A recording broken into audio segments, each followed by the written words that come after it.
बलौदाबाजार विधानसभा के सुहेला के पास स्थित साफ सुथरे, शांत, शुद्ध पर्यावरण के गांव बिटकुली में भाजपा सरकार द्वारा जहरीला कचरा डंपिंग जोन बनाया जा रहा है। यह कोई प्रशासनिक भूल नहीं है, सत्ताधीशों के संरक्षण में चल रही सोची समझी साजिश है। बलौदाबाजार क्षेत्र के सत्ताधीश आज उद्योगपतियों के एजेंट बन गए हैं। परिणाम भुगतने को मजबूर है क्षेत्र की जनता।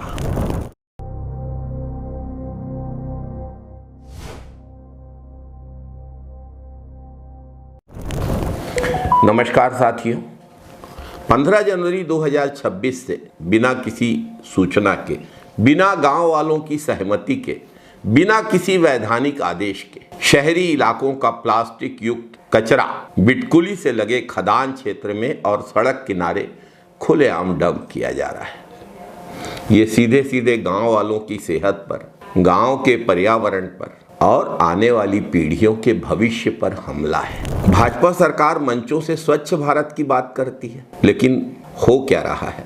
स्वच्छ गांवों को कचरा फेंकने की जगह बनाकर अस्वच्छ बनाया जा रहा है। ये कैसा स्वच्छ भारत है?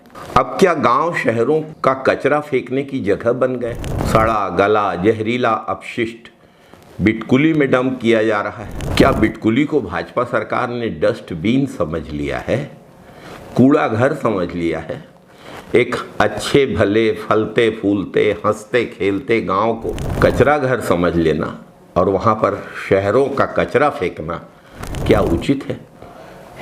शहरों के कचरे के डिस्पोजल की व्यवस्था की जानी चाहिए। जो कचरा शहरों से लाकर गांवों में फेंका जा रहा है वो गांव की मिट्टी के लिए, गांव के जल स्रोतों के लिए, पशुओं के लिए और मानव जीवन के लिए घातक जहर है। भाजपा के विधायक ने, जो अब मंत्री भी हैं, अपने विधानसभा क्षेत्र को विकास के सपने दिखाए थे, कचरे की राजधानी बना रहे हैं। सबसे खतरनाक, शर्मनाक और चौंकाने वाली बात यह है कि गांव वालों को इसकी कोई सूचना भी देने की जरूरत नहीं समझी गई। यह क्रम लगातार जारी है और स्थानीय विधायक और सरकार में मंत्री टंकराम वर्मा मौन है। क्या विधायक जी को अपने क्षेत्र के ग्रामीणों से कोई सरोकार नहीं है? क्या मंत्री जी अपनी ही भाजपा सरकार में इतने बेबस हो गए हैं कि गांव को कचरा घर बनते देखकर भी चुप है? या फिर इस सरकार को इंतजार है किसी बड़े हादसे और बीमारी फैलने का? तत्काल प्रभाव से इस अवैध कचरा डंपिंग को बंद नहीं किया गया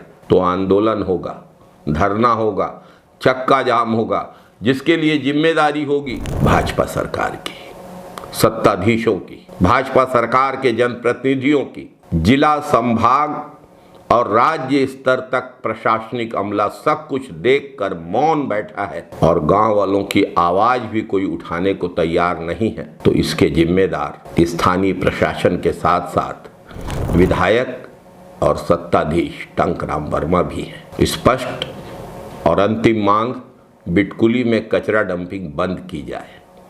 जो कचरा डंप किया गया है उसको तत्काल हटाया जाए, उस क्षेत्र की सफाई की जाए। इसके लिए दोषी अधिकारियों और ठेकेदारों पर कड़ी कार्यवाही की जाए, आपराधिक मामला कायम किया जाए और भविष्य में ग्राम पंचायत की अनुमति के बिना कहीं भी बलौदाबाजार क्षेत्र में और पूरे प्रदेश में इस तरीके का कचरा न डाला जाए। अपने गांवों को हम लोग इस तरीके से बर्बाद नहीं होने देंगे।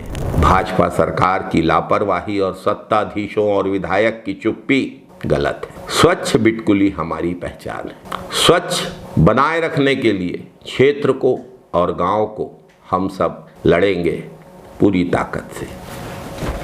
जय छत्तीसगढ़, जय जय छत्तीसगढ़, जय हिंद साथियों, वंदे मातरम साथियों।